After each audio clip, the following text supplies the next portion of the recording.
Est-ce que tu connais l'histoire du combat le plus tragique et controversé de l'histoire de la boxe anglaise? On te la raconte. On est le 16 juin 1983. Dans l'une des salles les plus prestigieuses, le Madison Square Garden de New York, un véritable crime s'apprête à être commis. Mais personne dans la salle ne s'en doute. L'Américain Billy Collins Jr.,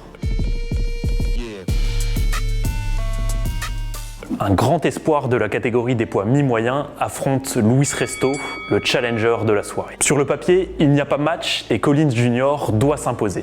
Mais l'impensable va se passer.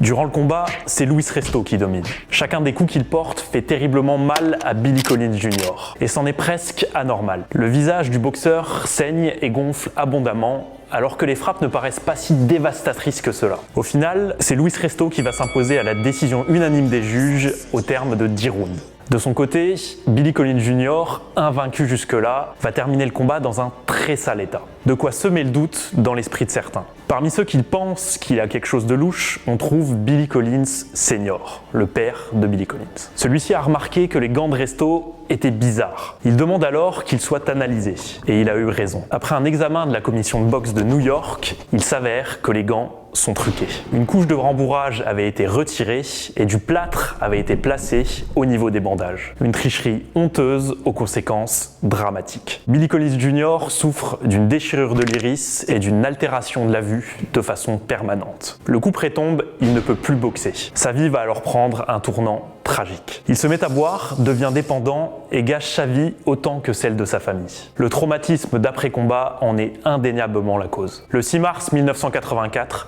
il meurt tragiquement dans un accident de voiture en s'encastrant dans un tunnel à haute vitesse. Pour sa famille, ce n'est pas un accident, mais un suicide. Et le responsable est tout désigné selon eux. Il s'agit de Luis Resto, le boxeur aux gants de plâtre. Forcément, l'histoire va beaucoup faire parler dans le monde de la boxe. Et Resto ne va pas s'en tirer comme cela. Avec son entraîneur, qui avait eu l'idée du trucage, il va faire un rapide passage en prison. 2 ans.